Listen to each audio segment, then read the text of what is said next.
morning, good afternoon, good evening sa inyo lahat. Welcome sa aking video.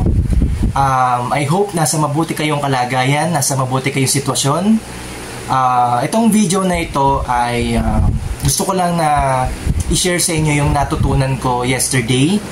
Ako at ang pamilya ko ay umattend sa Padre Pio Church o Padre Pio Chapel sa Eastwood, Libis, Quezon City. So kahapon nag-day off po tayo kasama yung pamilya ko. So nagpahinga muna tayo sa trabaho. So nag-relax muna kami at nagpasalamat sa Diyos. At the same time nilibot ko rin yung aking pamilya. Kumain kami sa labas, nakipaglaro sa mga bata, and at the same time pinagupitan ko na rin yung dalawa kong anak. It's bonding, kumbaga family bonding namin kahapon. So napaka-quality nung day off ko kahapon. So kayo guys, kamusta na yung day off nyo kahapon? Did you spend quality time with your family? Okay, I hope na ganun yung na-experience mo rin kahapon. So itong video na to, kaya ko to ginawa is para i-share sa inyo yung natutunan ko kasama ng aking asawa na yung homily ng Padre Pio Chapel kahapon. So nag-focus lang yung ating pare sa homily niya regarding with humility. Okay? So sabi niya dito, ang Diyos, ang ating Panginoon, kapag ka nagbibigay siya ng biyaya sa atin, yun daw ay ibig sabihin nun ay liwanag. Okay? So para din sa akin, naniniwala din ako na liwanag yung biyaya o blessings na kung ano man yung matatanggap mo sa buhay mo. Halimbawa, ikaw ay isang estudyante, nakatapos ka ng pag-aaral na meron kang karangalan. So yun, biyaya po yun. Ngayon, kung ikaw naman ay isang empleyado, na-promote ka, biyaya din yun.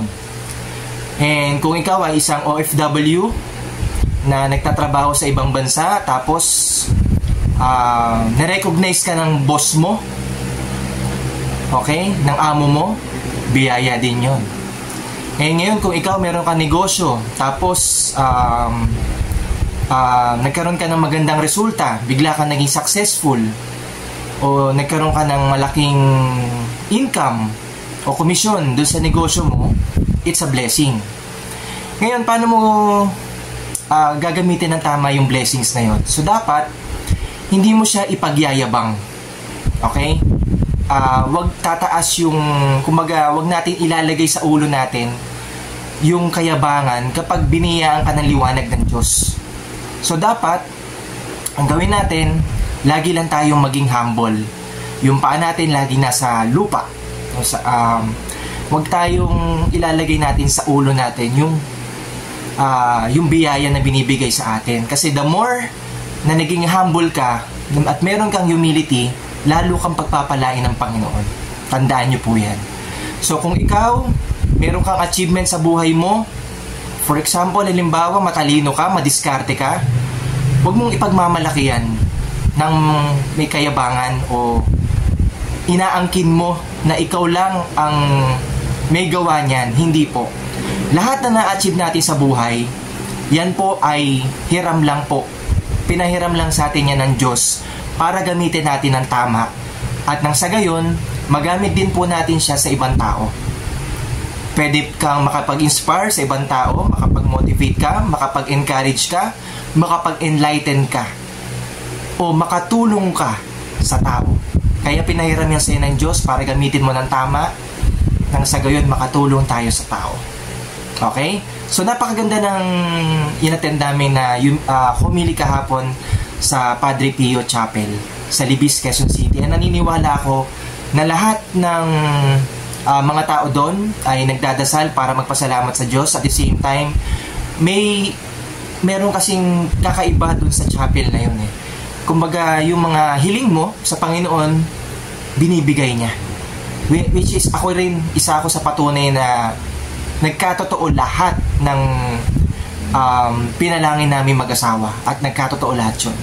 So, in-encourage ko rin kayo na umattend din doon sa Padre Pio Chapel sa Libis, Quezon City. Napaka maaliwalas, ang ganda ng ambience, talagang yung peaceful nandoon, at saka yung